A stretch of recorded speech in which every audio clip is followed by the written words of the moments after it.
오늘 말씀은 예수님께서 제자들을 부르시고 또 부르신 목적을 말씀하고 있습니다. 제자를 부르시고 사람을 낳는 어부가 되게 하시겠다라고 말씀하십니다. 예수님께서 제자를 부르시죠. 제자들이 예수님을 따라간 게 아닙니다. 예수님이 부르셨단 말이에요. 그리고 우리 마태복음 할 때도 말씀드렸습니다만 유대인들은요, 제자가 스승을 찾아갑니다. 야, 가말리엘 스승이 좋으냐? 아니면 또 다른 선생이 좋으냐? 하고 자기가 딱 보고 선생을 찾아가죠. 우리 중고등 학생들 학원 갈 때에 선생님을 여러분이 선택합니까? 선생님이 여러분을 선택합니까? 단과학원 갈 때. 단과학원. 학생이 선생님을 선택하죠. 야, 저 선생님 영어 잘 가르친다. 저 선생님 수학 잘 가르친다면 우리가 그 선생님을 선택해 가는 거죠. 유대인들은 그래요. 유대인들은 정말 율법을 공부하고 싶으면 어느 선생님이 율법을 잘 가르치느냐, 누구가 유명하냐, 선생님을 선택해 가요. 근데 예수님은요, 선생님인데 제자를 찾아오셔서 불러가시는 거예요. 전혀 달라요. 그래서 예수님을 믿는다는 것은요, 우리가 예수님을 찾아서 선택한 것이 아니라 예수님이 우리를 찾아와서 선택하고 불러주셔야 되는 겁니다. 자, 그렇다면 여러분들이 묻습니다.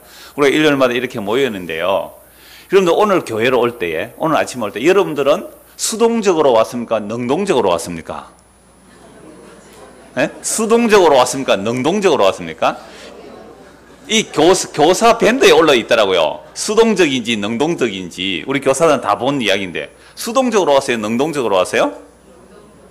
능동적으로? 사람들이 볼 때는 우리 걸음으로 걸어오죠. 우리 걸음으로 걸으니까 나는 능동적으로 자발적으로 온 것 같지만 사실은 주님 입장에서는 믿음의 눈으로 보면 수동적으로 온 거예요. 근데 이걸 누구는 잘 아냐면 중고등 학생들은 잘 알아요. 자, 중고등 학생들에게 묻습니다. 여러분들 오늘 교회당에 올 때 능동적으로 자발적으로 왔어요? 수동적으로 피동적으로 왔어요? 예? 아, 능동적으로 왔어요. 아침에 일어났어요? 안 깨워도? 능동적으로 왔대. 그럼 예외. 모든 법칙에는 예외가 있으니까 한 사람 능동적으로, 다른 사람은, 성민이는 수동적으로. 제가 말하고 싶은 게 그거예요. 잠자고 싶잖아요. 그런데 할 수 없이 엄마가 깨워요. 그래서 왔단 말이에요. 그래서 수동적이에요. 그러면 어른들은 능동적으로 왔을까요? 수동적으로 왔을까요? 만약에 내가 자발적으로 능동적으로 오셨다고 생각한다면 쉬셔도 됩니다. 쉬셔도 된다니까요. 왜냐하면 주님께서 부르심이 있어야 되거든요. 여러분, 교회라는 것 자체가 뭐냐면 주님의 부르심을 입어 나온 자들이거든요. 내가 스스로 교회를 선택해서 찾아가면 그건 교회 아니에요. 야, 이 교회가 좋을까? 저 교회가 좋을까? 딱 보고 딱 찾아가서 우리가 잘해보자 이렇게 되면 이건 누가 찾아간 거예요? 내가 찾아간 것이지 주님의 부르심이 아니거든요. 그럼 그건 종교단체밖에 안 되는 거잖아요. 그래서 수동적이냐 능이 굉장히 중요합니다. 주께서 우리를 부르셔야 되거든요. 목사님, 그런데요, 질문이 있습니다. 나는 주님께서 나를 부르시는지 안 부르시는지 모르겠습니다. 내가 눈치 때문에 오는지, 교회 20년 동안 다녔는데 지금 안 오면 믿음 없다 소리 들을까 싶어서 내가 사람 눈치 때문에 오면 이건 부르심이에요? 아니면 자발적 능동성이에요? 그것도 부르심이다. 믿음 참 좋습니다. 우리가 조금 전에 제가 이거 교동문을 읽다가 오늘 본문과 연결돼서 한번 봅시다. 이런 거는 적석에서 주시는 말씀 같아요. 그 교동문 12번 보세요. 찬송가대 교동문 12번. 시편 19편 내용인데요. 하늘이 하나님의 영광을 선포하고 궁창이 그의 손으로 하신 일을 나타내는 거죠. 하늘과 땅 모든 것들이 다 하나님의 일하신 솜씨를 드러내고 있다 이 말이죠. 그런데 그게 우리 눈에 보여요? 안 보여요? 안 보이죠. 그런데 성경이 이렇게 말씀해요. 날은 날에게 말하고 밤은 밤에게 지식을 전하니 언어도 없고 말씀도 없고 들리는 소리도 없대요. 하나님의 말씀이 선포되는 게 보여요? 안 보여요? 안 보이잖아요. 하나님의 말씀 선포되는 게 눈에 안 보여요. 그런데 날은 날에게 밤은 밤에게 지식을 전하는데 언어도 없고 말씀도 없으며 들리는 소리도 없는데 그 소리가 온 땅에 통하고 그의 말씀이 세상 끝까지 이른다. 그럼 온 세상에 하나님의 말씀이 어떻게 해요? 끝까지 충만하게 다 있다 이 말 아닙니까? 온 땅에 온 세상에. 그죠? 그러니까 이게 우리 눈에는 안 보이는 거예요. 그리고 예를 들어서 나는 오늘 능동적 자발적으로 교회를 가야지 하고 마음을 다 잡고 나오는데 갑자기 배가 아프면 못 와요. 그죠? 갑자기 사고가 나면 못 온다니까요. 광주에 막 비가 엄청 나오고 차가 둥둥 떠다니더라고요. 갑자기 집에서 나오는데 지하 주차장에 내려보나 물이 꽉 차가지고 비로 차가 둥둥 떠 있으면 올 수 있어요, 없어요? 그냥 내가 오고 싶어도 못 오는 거잖아요. 그래서 믿음의 눈이라는 것은요, 아까 집사님 말씀하신 것처럼 내가 능동적이라 할지라도 수동적이라 할지라도 그건 다 주의 주대심이 드러나는 거예요. 그래 나는 내 힘과 내 능력으로 자발적으로 왔다라고 하지만 그렇게 능동적 자발적인 힘을 마음을 주신 분이 누구세요? 보이지도 않고 들리지도 않는 이 하나님의 말씀이 온 땅에 꽉 차 있는 거예요. 우주 공간은 빈 공간이 아니거든요. 꽉 차 있어요, 물질이. 오늘 우리 모두가 주의 부르심을 받는다는 것이 들리는 소리도 없고 보이는 것도 없지만 온 우주 만물에 하나님의 말씀이 충만하고 가득 차 있다는 것, 이게 이제 믿음의 눈이 열리는 겁니다. 그럴 때에 예수님께서 제자를 부르시고 또 그들에게 사명을 주시는 내용이 뭔지를 알 수가 있는 거예요. 이제 오늘 본문을 보십시오. 16절입니다. 마가복음 1장 16절. 갈릴리 해변으로 지나가시다가, 여러분 지난주에 볼 때에 예수님께서 갈릴리로 오셨죠. 갈릴리로 왜 오셨어요? 누가 보내셨어요? 성령의 능력으로. 그럼 예수님께서 세례를 받으시고 물로 세례 받으신 후에 광야로 누가 몰아내셨어요? 성령께서. 그리고 갈릴리로 오시는 것도 성령의 능력으로 갈릴리로 오세요. 누가 잡힌 후에요? 요한이 잡힌 후에 예수님은 갈릴리로 오시는 거예요. 그럼 갈릴리로 성령의 능력으로 오셨는데 왜 오셨을까요? 오늘 말씀 보니까 제자를 부르러 오셨잖아요. 여러분 예루살렘에서 제자를 뽑으면 좋을 텐데 왜 예루살렘 안 뽑고 어디에 가요? 갈릴리, 그 시골 변방에 그 무슨 선한 것이 나오겠느냐, 그곳에서 제자를 뽑는단 말이에요. 왜 이렇게 할까요? 예수님은 서울에 있는 정말 머리 좋고 능력 있고 실력 있는 사람들을 안 뽑고 창조적 소수를 뽑는다 이러더라고요. 왜? 너무 세상에 길들여져 있는, 그죠? 고급 실력을 가지고 있는 사람 아니고 저 자연을 보는 아주 창조적 소수를 이끌어들였다고.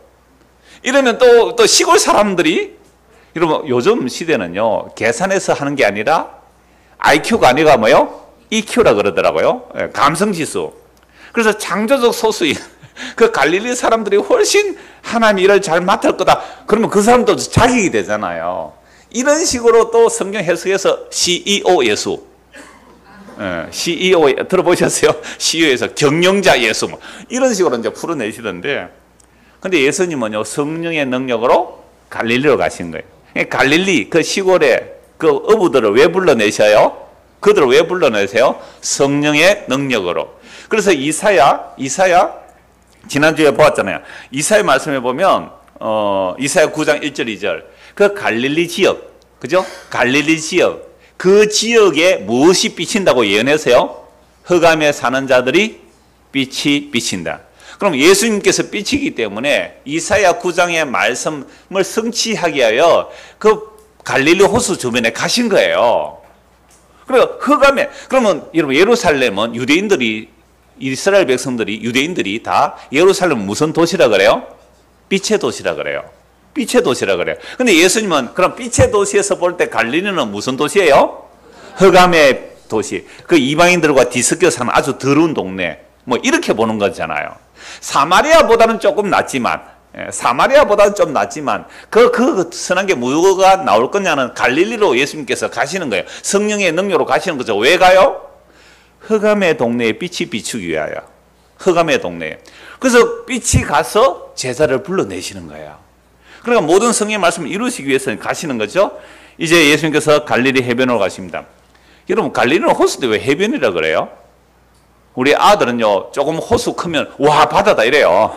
좀 크다고 아마 바다라 한 것 같아요. 그래서 공동번제는 그냥 갈릴리 호수라고도 해요. 갈릴리 해변으로 지나가시다가 시몬이 누구예요? 베드로죠. 시몬과 그 형제 안드레, 두 사람 형제입니다. 바다에 그물 던지는 것을 보시니 그들은 어부라. 그물을 던지면서 고기 잡고 있는 거죠. 예수께서 이르시되 나를 따라오라. 내가 너희로 사람을 낚는 어부가 되게 하리라 하시니, 예수께서 부르십니다. 나를 따라오라 하니까 지금 그물 던지고 있다가 그물을 버려두고 어떻게 해요? 따라가요. 곧 그물을 버려두고 따르니라.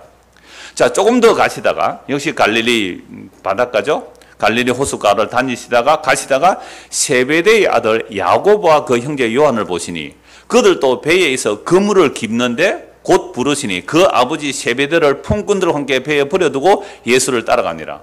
그럼 베드로와 안드레 형제고요. 야고보와 요한이 형제인데 요한이 형이죠. 그러니까 이 야고보와 요한을 이제 불러내는데 이들이 다 형제고 또 베드로 안드레 형제간이에요. 그물질을 하고 있고 뭐 이렇게 또는 배를 그물을 깃고 있는데 예수님께서 그들을 부르시죠. 나를 따라오라. 그러니까 어떻게 했다고요? 그물질 하다가 고기고 뭐고 그물로 다 내버려두고 예수님을 따라가고 또 그물을 막 깁다가 아버지도 내버려두고 그날 또 노를 했어요. 노한다는 말 알아요? 품꾼을 데려서 일이 많아서 품꾼들도 데리고 일을 하다가 품꾼들 다 내버려두고 어떻게 해요? 예수를 따라갔어요. 이러면 다른 복음서 보면 사전에 예수님에 대한 정보가 좀 있는 걸로 나오는데 마가복음 그거 다 생략해버려요. 오늘 예수님께서 오셔서 너 날 따라가니까 다 버려두고 따라가는 거예요. 제가 종종 말씀드리죠. 제가 해수로 20년째거든요. 이 널푸른 교회에. 그러니까 제가 뭐 이렇게 말씀을 전하고 있는데 목사님 참 복음이 좋습니다. 나도 목사님처럼 그렇게 풀타임 사역을 하고 싶어서 나 직장 그만둘래요. 나 삼성 다니는 거 그만두겠습니다. 이러고 그만둔 사람이 없더란 말이에요. 한 명도 없어요. 한 명도. 직장 잘 다니고 있는데 월급도 잘 받는데 목사님 나는 돈 벌어서 사는 이것보다도 정말 복음 전해서 한 명이라도 예수 믿게 하는 이것이 더 큰 보람인 것 같습니다. 내가 힘들고 어려워도 내 직장 그만두고 목사님 신학교 갈 테니까 추천서 좀 써주세요. 한 명도 없어요 지금. 그런데 예수님은 보세요. 지금 그물을 가지고 고기를 잡고 있고 또 그물을 깃고 있고 그러면 이 베드로 또 안드레, 야고보, 요한이요. 배가 있다는 것은 이런 바닷가에서 사신 분은 알겠지만 배가 한두 척 있으면 부자입니다. 그러니까 아주 가난하고 무식한 그런 사람도 아니에요. 물론 공부를 좀 못할 수도 있지만 이 가업을 이어가는 사람들 중산층 정도 되는 사람들이에요. 중산층 정도 되는 사람들. 우리나라도 바닷가 사람들 자기 배 있으면요 먹고 사는데 별로 어려움 없어요. 물론 뭐 빚을 내서 배를 산 사람들은 힘들 수 있지만 이 대대로 가업을 이어가고 있잖아요. 근데 예수님께서 불렀다고 다 버려두고 따라갔죠. 버려두고. 여러분 예수님을 믿고 따라간다는 것은 예수님으로부터 뭘 얻어내는 것이 아니라 내가 있는 것을 뭐하고 따라가는 거예요? 그냥 내버려두고 따라간 거예요. 내버려둬서 따라갔다. 그래서 제가 처음에 말씀드릴 때에 이게 수동적이냐 자발적이냐 했을 때에 사람들이 볼 때는 어떻게 해요? 제자들의 능동적이죠. 자발적이죠. 곧 버려두고 따라가서는 거 대단한 그들의 결단과 결심 같은데 아까 시편 19편에 하나님의 말씀이 온 땅에 가득하다 그랬잖아요. 예수님의 말씀의 능력이 이들을 불러내시는 겁니다. 여러분 예수님께서 이들을 부르시는데 거부할 힘이 그들에게 없는 거예요. 여러분 예수님께서 하나님이시잖아요. 그것도 어떤 하나님이세요? 천지를 말씀으로 창조하시는 하나님이세요. 요한복음 1장에 보면 태초에 말씀이 계시니라. 이 말씀이 곧 하나님이시니 이 말씀이 없이 천지가 창조되지 않았단 말이에요. 이 말씀이 육신이 되어 오신 분이 누구세요? 예수님이에요. 그래서 예수님께서 이런 모습을 보임으로 야 예수가 누구신지 보여주는 거예요. 예수님께서 부르시는데 거부할 자가 없단 말이에요. 그러니까 사람들은 볼 때에 야 베드로와 안드레, 야고보, 요한이 예수님을 자발적으로 능동적으로 따라갔다 그렇게 보이지만 믿음의 눈으로 보면 그들이 완전히 수동적이에요. 예수님께서 말씀하시는데 천지를 말씀하실 때 빛이 있으라 빛이 생기는 거예요. 태양이 있으라 말씀하시면 태양이 생기는 겁니다. 우주 만물이 주님의 말씀으로 창조되는 거예요. 그 말씀이 육신이 되어서 사람으로 오셨어요. 근데 사람들이 예수님을 볼 때는 에게 당신이 뭐야? 이렇게 볼 정도로 거룩하신 하나님이 천지를 창조하신 그 말씀이 자기를 비워 종의 모습으로 오셨으니까 사람들이 무시하는 거죠. 그러나 예수님의 사역이 복음서에 기록됐다는 것은 이 예수님이 천지를 창조하신 그 분임을 증거하는 겁니다. 근데 사람들은 그걸 무시하죠. 근데 부름을 받아 따라가는 자들은 예수님이 누군지 알고 믿는 겁니다. 저에게 어떤 분이 문자가 왔어요. 요한복음 5장을 보면 베데스다 연못가에 38년 된 병자를 예수님께서 고쳐주시는 장면이 있는데 이 사건이 오늘도 병을 고쳐주는 것으로 해석하면 됩니까? 그렇게 설교를 듣는데 어떻게 됩니까? 라고 물었어요. 근데 예수님께서 병자를 고쳐주신 것은 맞는데요. 그러면 오늘도 예수 믿은 이런 병이 고쳐집니까? 라고 물으면 저는 no라고 합니다. 병은 고쳐질 수도 있고 안 고쳐질 수도 있거든요. 병원에 가서 고침받는 병도 있고 병원에 안 갔는데도 고침받는 병도 있긴 하거든요. 그러나 예수님께서 왜 38년 된 병자를 고쳐주셨냐라는 것은 예수님께서 누구신지를 보여주는 계시적 사건이에요. 그래서 요한복음 5장을 한번 찾아보십시다. 어떤 분이 질문을 했는데 몇 번 질문을 계속 이렇게 문자로 주고받아서 제가 이걸 답변을 한 내용이거든요. 예수님께서 불러내신다는 게 뭔지를 이제 요한복음 5장을 통해서 보려고 합니다. 자, 5장 6절 한번 보십시오. 요한복음 5장 6절입니다. 자, 5절에 거기 38해 된 병자가 있더라. 지금 베데스다죠. 베데스다라는 것은 자비의 못이거든요. 가끔씩 이 못이 물이 확 휘돌 때 이 사람들은 뭐 전설 따라 삼천리처럼 천사가 물에 막 물을 움직이면 그때 제일 먼저 들어가는 사람이 병이 낫는다는 전설 따라 삼천리 같은 이야기가 있는 그 베데스다 연못이에요. 베데스다는 자비의 집인데 그곳에 어떤 사람들이 몰려 있습니까? 그 안에 많은 병자, 맹인, 다리 저는 자, 혈기 마른 자, 요즘은 중풍이죠. 그런 사람들이 물의 움직임을 기다리고 있는 거죠. 먼저 들어가는 사람 낫기 때문에. 그래서 오늘날도 뭐 기도원 이런 데 뭐 할렐루야 기도원 이런 데 가보면요. 각색 병자들이요. 수백 명 와 있어요. 각색 병자들이. 나와보려고. 그런 것처럼 베데스다 자비의 집에 거기에 사람들이 많이 모여 있죠. 자, 그런데 38해 된 병자가 한 사람이 있습니다. 예수께서 그 누운 것을 보시고 병이 벌써 오래된 줄 아시고 이르시되 네가 낫고자 하느냐. 이 병자가 예수님이 누군지 알았다면 뭐라고 말했을까요? 네, 낫고 싶습니다. 주님, 날 고쳐주세요. 이래야 되잖아요. 근데 이 병자는 예수님 알아요, 몰라요? 전혀 모르는 사람이에요. 예수님이 누군지 모르기 때문에 뭐라고 말합니까? 저 물이 움직일 때 내가 먼저 1등 들어가면 병이 낫는데 나를 저 물에 넣어줄 사람이 없습니다. 38년 된 병자가 중해요? 감기 들린 사람이 중해요? 그런데 감기 들린 사람 먼저 뛰어들어가 버리죠. 여러분, 평생이 맹인이 중한 병이에요? 아니면 그냥 뭐 다리 좀 이렇게 다친 사람이 중한 병이에요? 그러면 맹인 당신 먼저 들어가세요. 나는 뭐 다리가 좀 있으면 나으니까 나중에 기회 되면 들어갈게요. 이래요? 와, 38년 동안 당신 못 움직였군요. 당신 먼저 들어가시고 내가 병이 당신보다 좀 덜 중하니까 나는 나중에 들어갈게요. 이래요 지금? 아니요. 38년 된 자가 욕만 서죠. 욕만 38년 된 자가. 근데 아무도 이 사람을 물에 안 넣어주고 누가 먼저 들어가요? 건강한 사람 1등 들어가는 거예요. 제일 건강한 사람 1등. 그 다음에 조금 덜 건강한 사람 2등. 자비의 집에 뭐가 없어요? 자비가 없어요. 시기와 경쟁만 가득해요. 이거 고발하고 있는 거 아닙니까? 그러니까 이 38년 된 병자는요, 예수님이 누군지를 알았다면 예수님 내가 낫고 싶어요. 나와라 이러면 되잖아요. 예수님 누군지 몰라요. 저 물에 넣어줄 사람이 없어요. 나를 도와줄 사람이 없어요.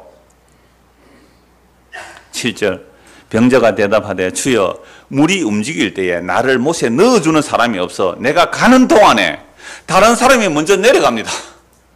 38년 동안 몸을 못 움직이는 사람이 얼마나 내려가려고 애를 썼겠죠. 조금씩 그죠? 조금씩.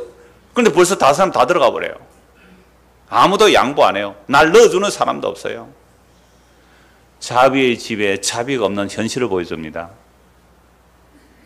하나님의 자비가 있어야 할 교회에 자비가 없는 시기와 경쟁과 상받기 시합을 하고 있는, 복받기 시합을 하고 있는 경쟁만 가득한 곳이 교회가 되어 있는 건 모습 아닙니까? 예수께서 이르시되 일어나 내 자리를 들고 걸어가라 하시니 그 사람이 곧 나와서 자리를 들고 걸어가니라. 이 사람이 예수님의 말씀에 순종해서 이래 됐을까요? 아니 지금 예수님이 누군지 모른다니까요. 이 사람은. 예수님 낮게 해서 이런 말도 안 했어요. 저 물에 넣어줄 사람이 없습니다. 예수님께서 네 자리를 들고 걸어가라. 여러분 38년 동안 걸어본 적이 없는 사람이 그 말씀 듣고 그래 내가 순종해야지. 예수님 말씀만 떨어지면 순종하면 내가 병이 나으니까 순종해야지. 이런 마음 있었을까요? 없었을까요? 자신이 없어요. 아니 예수님이 누군지 모르는 사람이에요. 물에 넣어주는 사람이 없다고 할 정도의 사람이잖아요. 어떤 사람은 예수님 소문 듣고 왔어요. 예수님 고쳐주세요. 고쳐주세요. 내가 너를 낫게 해줄 줄 믿느냐? 예 믿습니다. 소문 듣고 온 사람은 그래 나으라 해서 나았단 말이에요. 근데 이 사람은 예수님 소문도 못 들었는가 봐요. 그러니까 물에 들어가는 것만 원했지 예수님이 고쳐줄 줄 몰랐던 사람이에요. 네 자리를 들고 걸어가라. 벌떡 일어서 자리를 들고 걸어가요. 38년 동안 못 걸어간 사람이. 그럼 다리가 부러져서 한 달만 병원에 입원해 있으면요, 그 사람 물리치료 안 하면 못 걸어요. 제대로 못 걸어 나온단 말이에요. 38년 동안 못 걸은 사람이 자기 침대를 뚫뚫 말아서 짊어지고 걸어가 버리는 거죠. 이게 바로 말씀의 능력입니다. 예수님께서 말씀하시니 물이 변하여 포도주 됐네. 예수님 말씀하시니 바디메오가 눈을 떴다네. 예수님 말씀하시니 나사로가 살아났다네. 예수님 나에게도 말씀하셔서 새롭게 변화시켜 주십시오. 그 윤영주 장로가 노래한 거더라고요. 근데 얼마 전에 또 스캔들이 하나 났더라고요. 하여튼 뭐 사람들은 다 그럴 수밖에 없는 건데요. 자, 이날은 안식일이에요. 안식일날 짐을 들고 가니까 유대인들이 병난 사람이 이러되 안식일인데 네가 자리를 들고 가는 것이 옳지 아니하니라. 대답하되 나를 낫게 한 그가 자리를 들고 걸어가라 하더라 하니 그들이 묻되 너에게 자리를 들고 걸어가라 한 사람이 누구냐? 몰라요? 몰라요. 이 사람. 참 놀랍지 않아요? 오늘 저와 여러분이 어떻게 교회를 나오고 예수를 믿게 된 것 누가 이렇게 했는지 모를 수 있어요. 나는 자발적으로 능동적으로 걸어온 줄 알았는데 뒤에서 말씀하셨어요. 들리는 소리도 없고, 그죠? 하나님 말씀의 선포도 없는 것 같은데 온 우주에 말씀이 가득 차서 여러분을 잡아서 여기 앉혀놓은 거예요.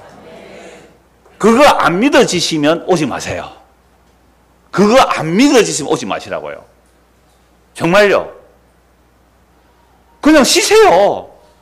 오늘 주의 부르심과 목적이거든요. 주께서 제자를 불러내실 때 이렇게 불러내시는 거예요. 38대 병자 보십시오. 예수가 누군지 몰라요. 근데 자기가 벌떡 일어나서 짐을 지고 이렇게 있단 말이에요. 가고 있는 자기를 보는 거예요. 가고 있는. 이걸 가지고 저에게 질문하신 분이, 목사님 그렇다면 이게 오늘날 예수를 믿고 우리가 적극적으로 순종하고 변화되어야 되는데 나는 예수를 믿는다고 하는데 이런 적극적인 순종과 변화가 없습니다 라는 말을 하는 거예요. 안 그래요? 이게 그러면 오늘날 예수 믿고 그러면 새롭게 주님을 따라가야 되는데 나는 없습니다 그래요. 제가 답변을 그랬어요. 신앙이라는 것은 평생 걸리는 내용입니다. 우리가 구원을 받았고 지금 받고 있고요. 앞으로 받을 거예요. 그럼 우리는 자꾸만 구원을 또 구원파식으로 면허증 따듯이 얘기를 하는데요. 그런 구원 아니에요. 성경에 다 나와요. 구원은 받았고 받고 있고 받을 거예요. 완전한 구원은 그리스도의 재림이에요. 그래서 우리의 몸의 부활이 일어날 때 그걸 완전한 부활과 완전한 구원과 완전한 영광에 들어가는 거예요. 그러나 이 세상을 살아가는 동안은 그리스도의 관계성이거든요. 주님과 사귀어 사는 겁니다. 여러분, 너 주님과 사귀어 살면 새 생명이 넘치리라. 여러분, 주님과 사귀며 사는 방법이 뭘까요? 주님과 사귀며 사는 방법이 뭘까요? 말씀 보세요. 목사 설교 많이 듣지 말고 저 설교도 많이 듣지 마세요. 참고서만 보고 그 교과서 공부하세요. 성경이 예수님의 설교잖아요. 예수님의 설교 많이 들으세요. 그리고 기도하세요. 하나님 이게 무엇인지 잘 모르겠습니다. 이 뜻이 무엇인지 잘 모르겠습니다. 주여 지혜와 계시의 영을 주십시오. 지혜와 계시의 영을 주십시오. 내 마음의 눈을 밝혀주십시오. 그래서 이 성경이 하시는 말씀이 뭔지 알게 해주십시오. 요한일서 2장 27절을 보면요, 하나님의 기름 부으심이 여러분에게 있기 때문에 여러분은 누가 가르칠 필요가 없다 그래서요. 여러분들은 성령께서 친히 가르치실 거예요. 이 기록된 말씀을 통하여. 왜 자꾸만 사람 의존하느냐 말이에요. 그래, 이 사람에게 의존했다가 취향이 안 맞아. 저 사람에게 의존했다가 그래도 내 마음에 안 들어. 또 이 사람에게 찾고. 그래서 주님과 사귀면서 사셔야 되는 거예요. 마땅히. 그렇게 말씀을 보면, 뭐 목사는 설교 준비하면 이거 이래 서면 설교 안 나옵니까? 캄캄해요. 정말 앞이 캄캄해요. 옛날에 누가 한 말인데, 눈앞이 캄캄해요. 성경을 보면 이게 무슨 말씀인지 몰라요. 목사도 끙끙거려요. 최요, 이게 무슨 뜻이에요? 그런데 정말 말씀 보고 기도하고 또는 절망하고, 근데 조금 문틈 사이에 빛이 약간 비치듯이 약간 보이면 와, 이거다. 그걸 하나 잡아서 설교하는 거예요. 어떤 전에 이게 안 돼요.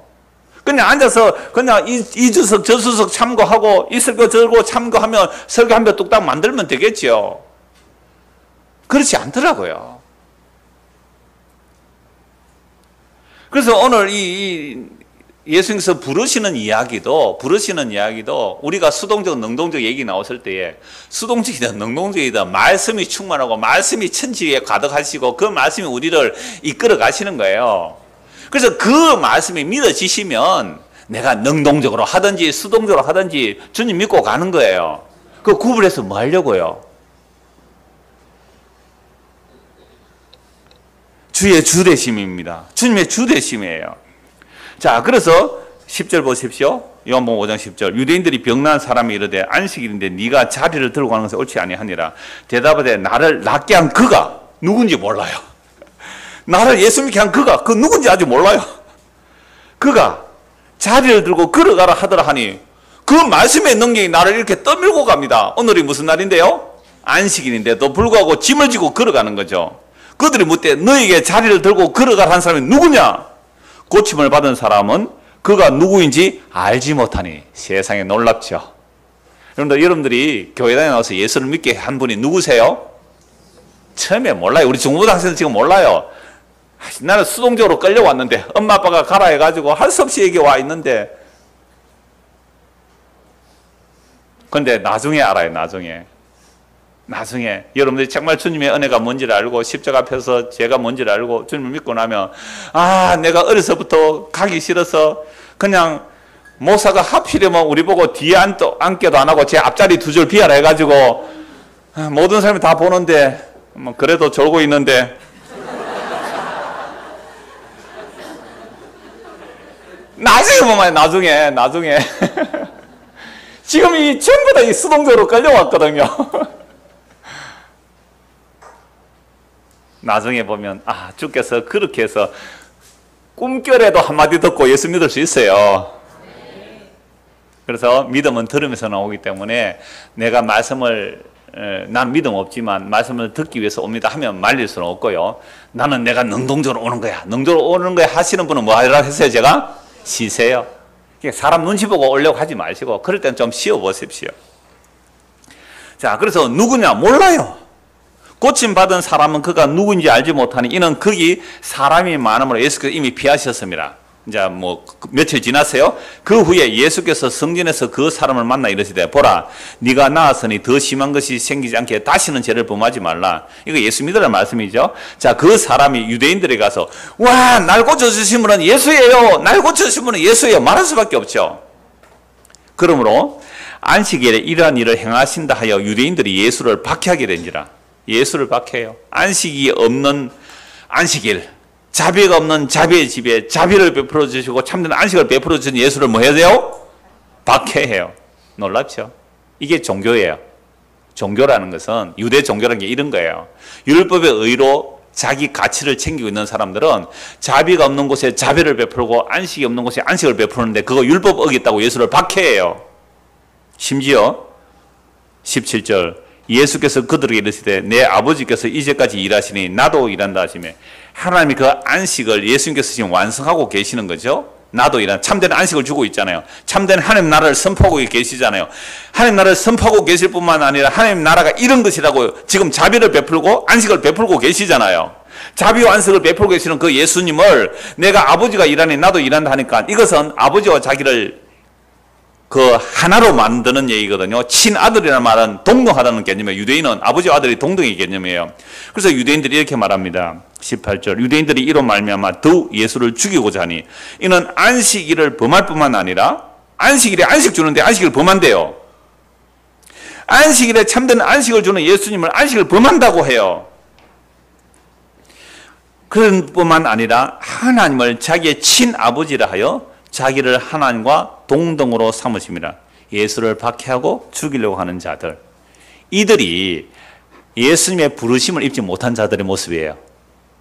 예수님의 부르심을 입으면 아까 38년 병자가 누가 밀었는지 그 말씀의 능력, 날 낫게 하신 그분이 가라니까 그 말씀의 능력으로 내가 떠밀려 갑니다. 아직 예수님 누군지 잘 몰라요. 중고등학생들 마찬가지예요. 내가 교회에 앉아있기는 않는데 왜 여기 앉아있는지 잘 모르겠어요. 나중에 알아요. 나중에. 그렇게 하신 분이 누구라고요? 예수 그리스도잖아요. 여러분들 여기 앉아있는 거 이거 우연 아니거든요. 만물이 말씀으로 가득합니다. 이 믿음의 눈으로 보시면요, 온 땅에 우리 머리카락 하나 오늘 아침에 몇 개 빠졌어요? 머리 감다가 헤아려 봤어요? 몇 개 빠졌는지? 주님은 아세요? 15개 빠졌다는 이게 참새 한 마리 안 떨어진다는 말이 온 우주 만물은 하나님의 말씀에서 못 벗어납니다.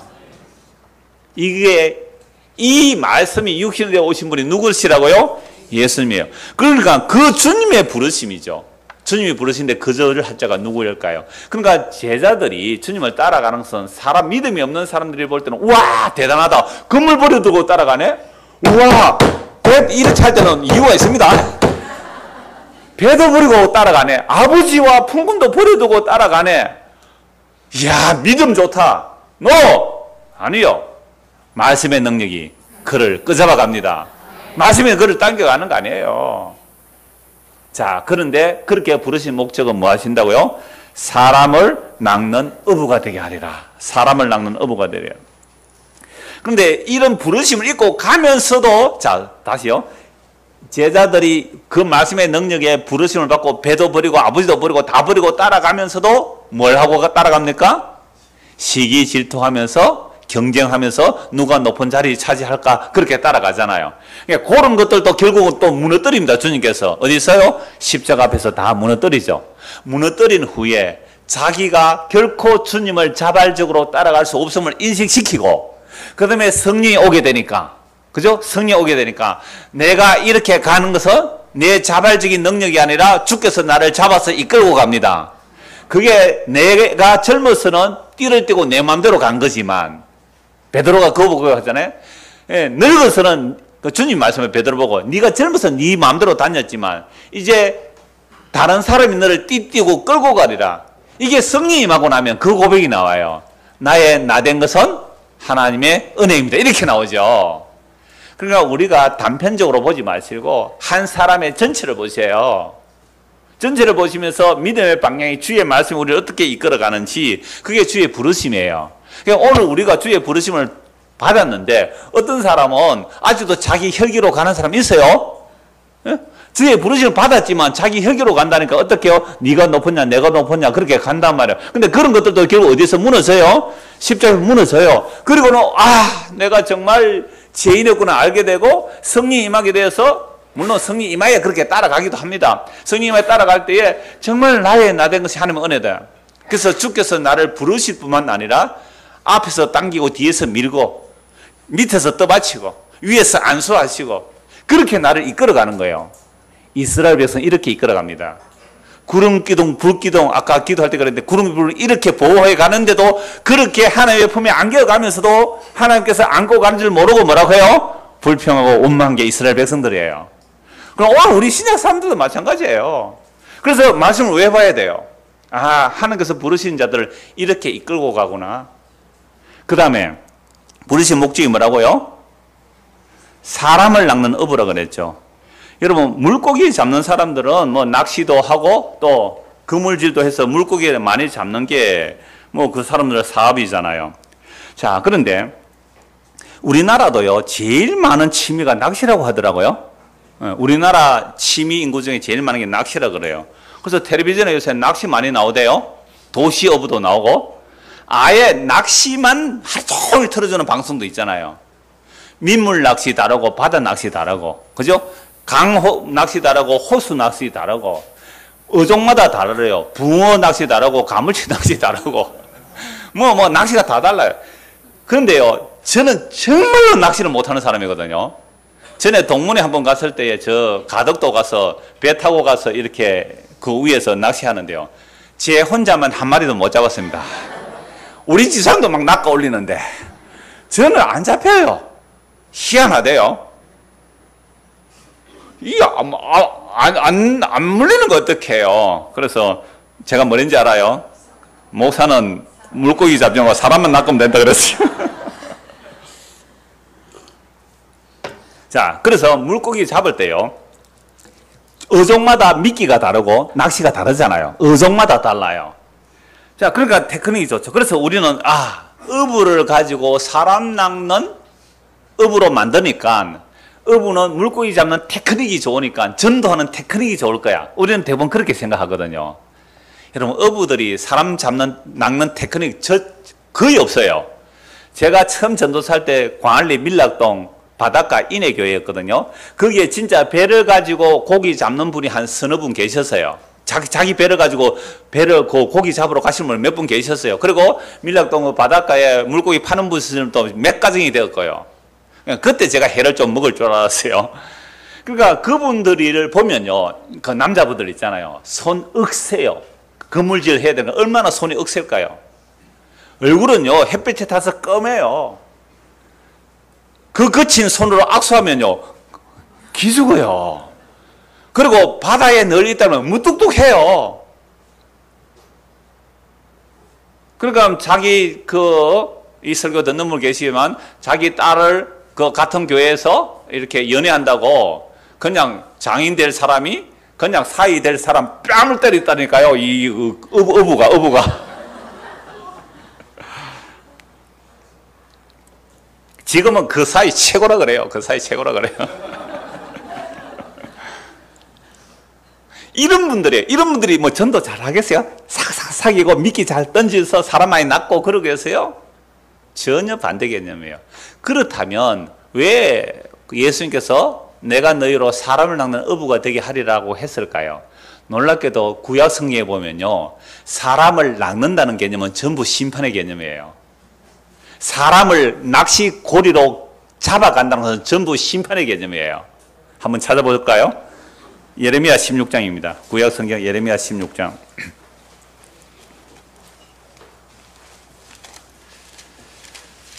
자, 우리 중고등학생 한번 찾아보세요. 예레미야 16장 16절.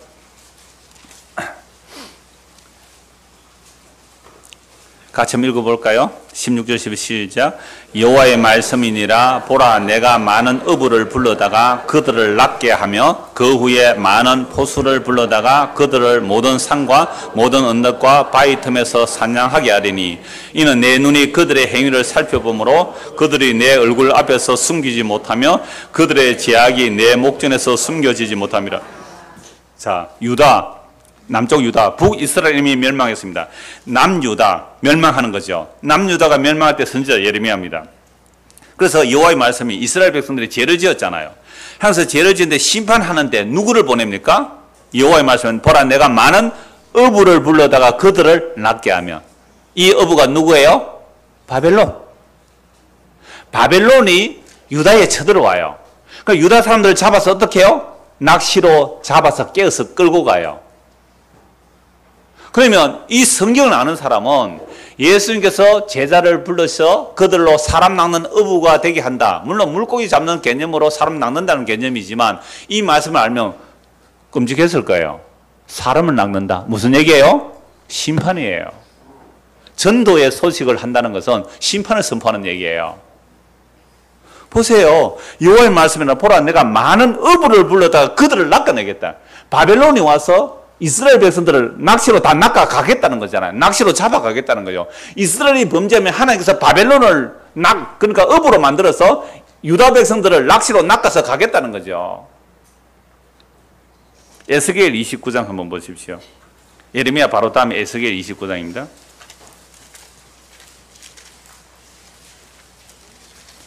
2절 에스겔. 여러분 에스겔 선지자는 아까 바벨론이 유다를 쳐들어와서 유다 사람들을 낚시로 잡아가지고 갈고리로 깨어서 어디로 끌고 가세요? 바벨론으로 끌고 가세요. 그러면 에스겔은 바벨론에 끌려왔어요. 낚시에 낚여가지고 잡혀가지고 바벨론에 끌려와 있어요. 그때에 에스겔 선지자가 하나님의 계시를 받는데, 자 바벨론에 잡혀왔어요. 하나님 앞에 범죄해서 바벨론이 어부가 돼서 유다 백성을 바벨론으로 끌어왔는데, 바벨론으로 잡혀오니까 유다인들은 누구를 의지할까요? 바벨론으로 잡혀오니까 아니요. 하나님 의지 안 합니다. 애굽 의지해요. 애굽. 그래서 애굽으로 피난 간다니까요. 그래서 예레미야도 잡아서 애굽으로 끌고 가요. 그러니까 애굽이 우리를 구원할 거야. 하나님 의지 안 해요. 그러니까 하나님께서 애굽을 어떻게 한다고요? 망해야 하는데 거기에 낚시질을 하네. 낚시. 29절 보세요. 29절 열째 해, 열째 달, 12째. 그래 바벨론 포로 잡혀온 지 10년이 지났어요. 에스겔이 한 계시를 받아요. 여호와 말씀 내게 임하여 이르시되 인자야 너는 애굽의 바로 왕과 온 애굽으로 얼굴을 향하고 예언하라. 너는 말하여 이르기를 주 여호와께서 이같이 말씀하시되 애굽의 바로 왕이여 내가 너를 대적하노라. 너는 자기의 강들 가운데 누운 큰 악어라. 스스로 이르기를 나의 이 강은 내 것이라. 내가 나를 위하여 만들었다 하는도다. 나일 강을 누가 만들었다 그래요? 애굽의 바로왕이 이 강은 내가 만들었다 이렇게 말해요. 이 교만이죠. 그래서 이 애굽의 바로왕을 하나님께서 뭐로 비유합니까? 악어다. 악어, 용, 리오야담, 뱀, 이게 다 통하는 개념이에요. 강에 누워서. 여러분 오늘 우리도 악어 되기 쉬워요.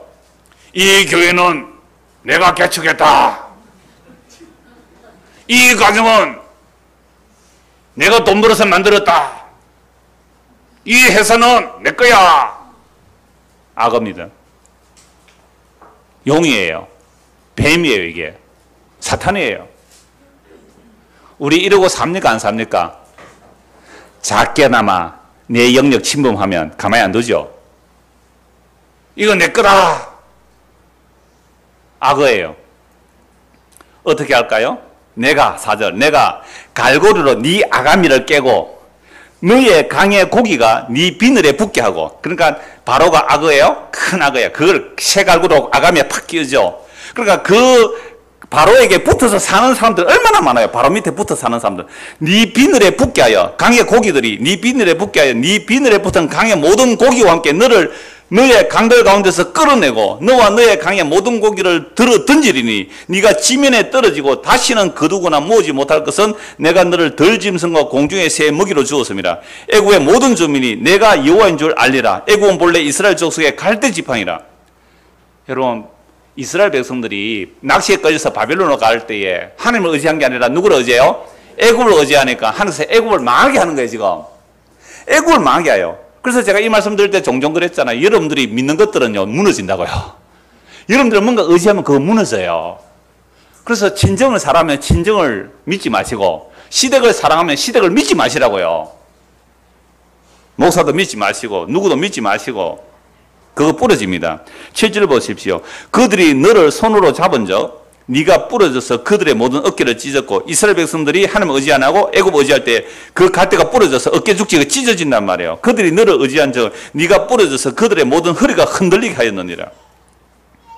그러므로 주 여호와께서 이같이 말씀하셨느니라. 내가 칼이 네게 임하게 하여 네게서 사람과 짐승을 끄는 적 애굽 땅이 사막과 황무지가 되리니 내가 여호와인 줄을 그들이 알리라. 네가 스스로 이르라. 이 강은 내 것이라. 내가 만들었다 하도다.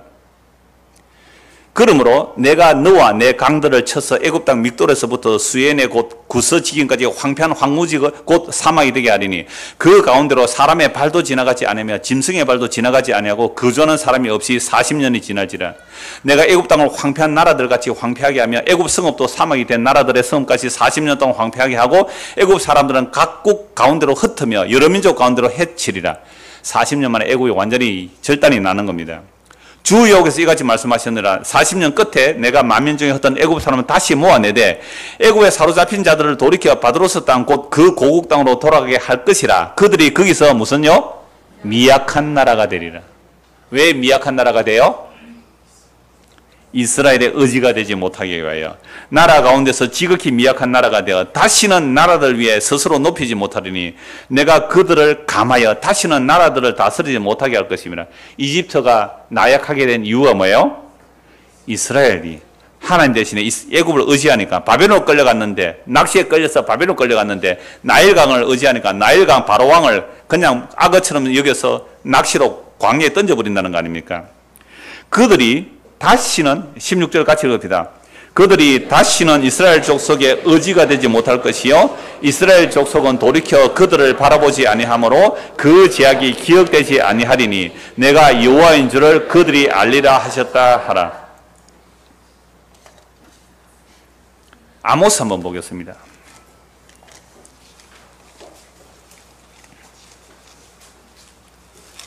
소선지서 아모스 4장.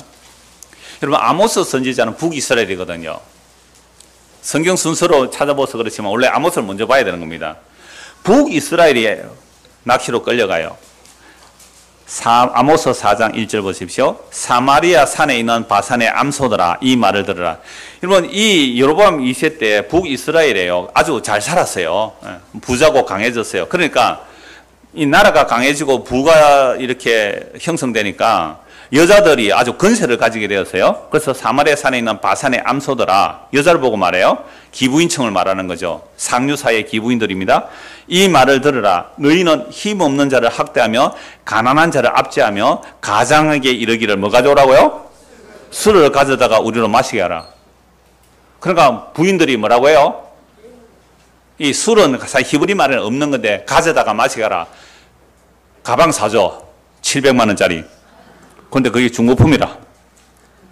새 건 줄 알고 샀는데, 그럼 뉴스 본 사람만 아실 거예요. 그러니까 바산의 암소들이 가장 보고 뭐 사오라고요? 향수 사와. 명품 백 사와. 이러고 앉았는 거예요. 이게 타락하면 이렇게 돼요. 오늘 이 땅도 마찬가지겠죠. 그래서 2절 보십시오. 주 여호와께서 자기의 거룩함을 두고 맹세하시되 때가 너희에게 이르지라. 사람이 갈고리로 너희를 끌어가며 낚시로 너희의 남은 자들도 그러하리라.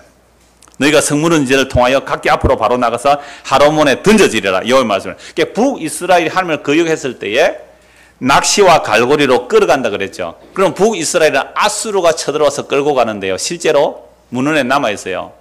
아수르가 포로를 잡아갈 때 코에다가 낚시를 끼워가지고 그 줄을 잡아 줄줄 당겨가요. 도망 못 가요. 입 같은데요, 갈고리를 깨어서 끌고 가요. 근데 요즘 그러고 싶은지 코에 피싱하는 사람 많더라고요. 아가씨들이 여기에 코에 그 뚫어가지고 줄 있는데 그 고리 걸어가 잡아 당겨가는. 실제로 아수르가 그렇게 사람들을 낚시로 잡아가요. 그러니까 사람을 낚시로 잡는다. 이건 벌써 하박국서도 나와요. 하나님, 하박국 선지자가 하나님께 따지죠. 하나님, 어떻게 악한 자가 가난한 자를 그물질하는데, 옛날에는 전쟁에도 그물이 무기로 사용돼요. 그물질 해가고 그 그물에다가 분양하는데 어떻게 악한 자들은 저렇게 잘 살고 의롭게 살고자 하는 자들은 고난당합니까? 라고 했을 때 하나님 뭐라고 말씀하세요? 하박국 선지자에게 그러므로 의인은 믿음으로 살아라. 그러므로 의인은 믿음으로 살아라.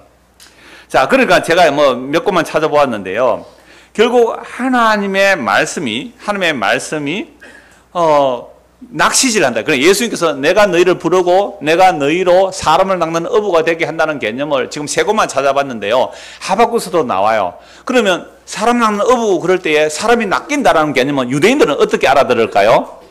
심판의 소식이죠. 그러면 물고기라는 것은 사람으로 비유하면 지금 어디 속에, 사람이 어디에 있다는 거예요? 물 속에, 강에 있든지 바다에 물 속에 있다는 거죠. 그래서 우리 청년 한 명이 이렇게 질문해요. 목사님, 그 사람이 물 속에 산다는 게 성경에 어디에 나옵니까? 라고 해서 제가 성경에 바다를 검색해 보세요 하니까 304가지가 나와요. 304고 뭐 다 찾아보는지 모르지만 목사님 답해 주셔서 감사합니다. 오늘 바카스를 한 동 사가 왔어요. 나중에 청년들하고 내가 나눠 먹으려고 하는데, 청년들 오면 바카스 한 동 줄게요. 그러니까 이 성경에서 제가 바다를 쭉 찾아보니까요, 바다가 어떤 곳인가, 이사야 57장 한번 찾아보십시오. 몇 곳 찾아보면 이제 낚시, 바다 개념 이런 거 이제 의미를 잡을 수가 있어요. 이사야 57장 한번 보십시오.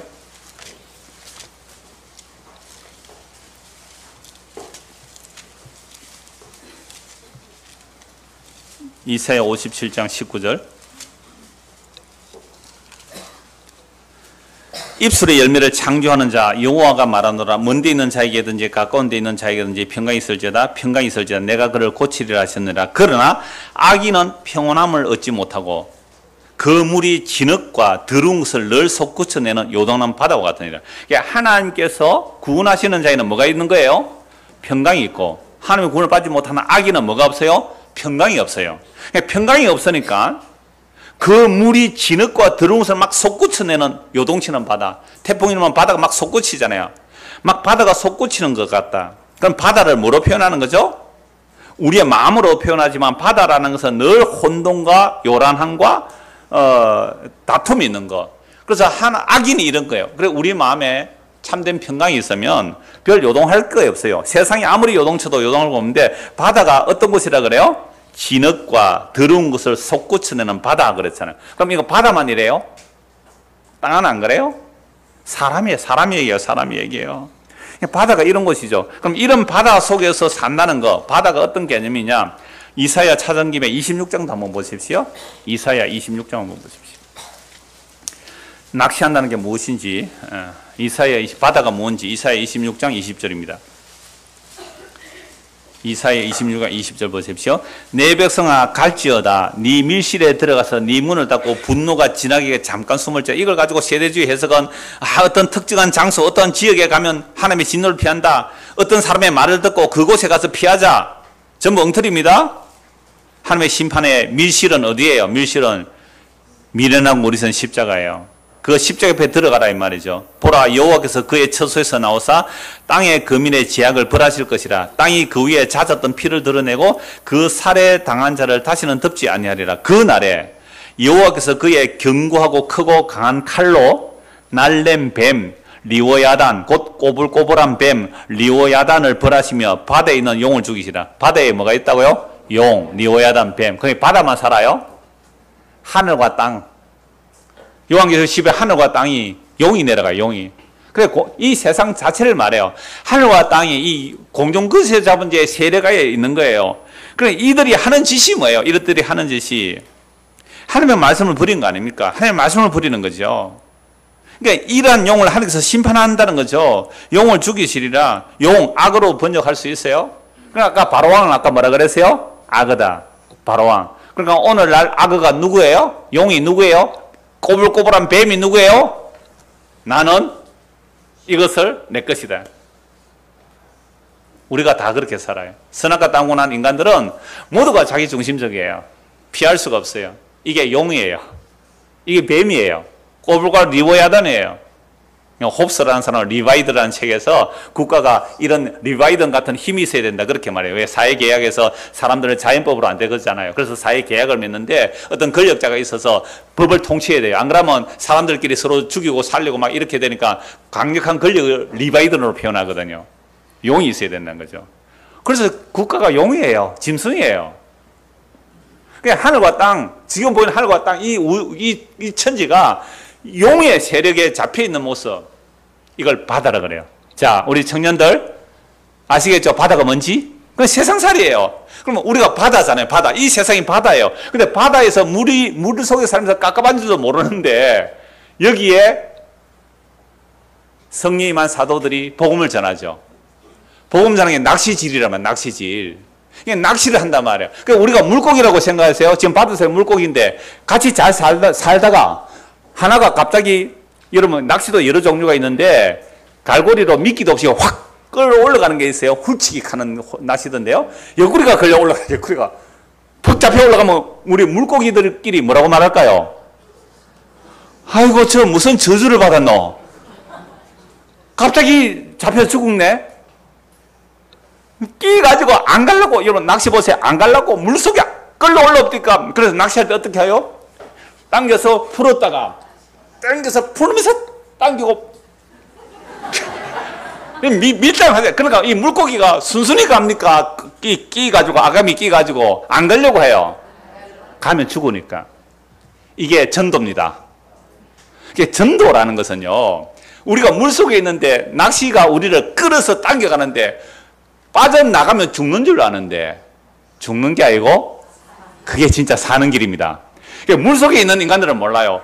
아이고 저 사람 왜 갑자기 암이 걸렸지? 저 사람은 왜 갑자기 사업이 안 되지? 저 사람은 왜 갑자기 고난을 당하지? 아이고 뭔가 저주받았구나. 그건 저주의 바다 속에 사는 이야기예요. 복음이 들어와서 그 사람을 낚아낼 때에 세상 사람들이 볼 때는 저주받은 것 같은데 주께서 그 사람을 잡아 올리는 거예요.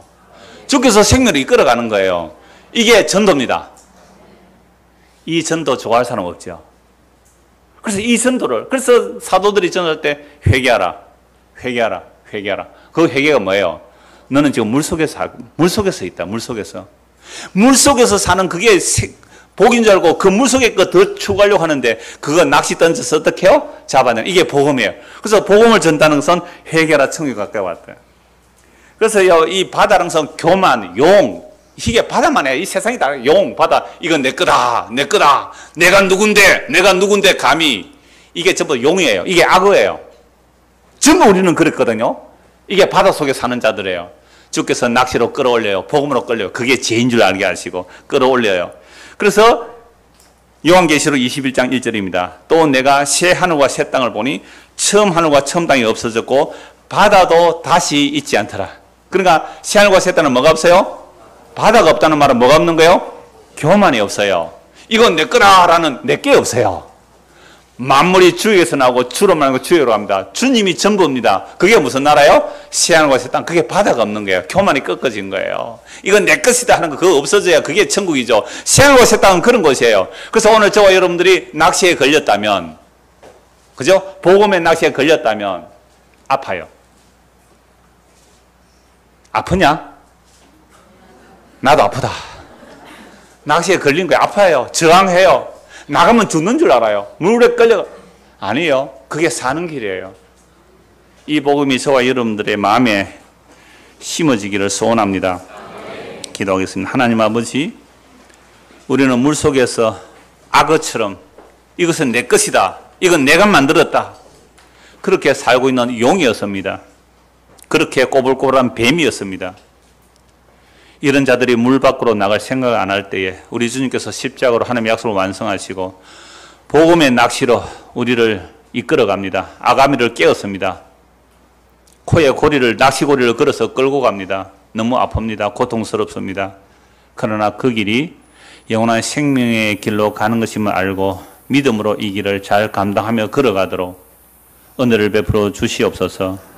이 길을 우리 혼자만 가는 것이 아니라 주께서 우리 안에 오셔서 같이 가시고 또 우리 주변에 형제들을 붙여주셔서 이 길을 가게 하셨으니 그 복음의 낚시에 낚여서 끌려가는 길이 고통이지만 영원한 생명임을 알 수 있는 믿음의 눈들을 뜰 수 있도록 은혜를 다하여 주시옵소서. 예수 그리스도 이름 받들어 기도드리옵나이다. 아멘.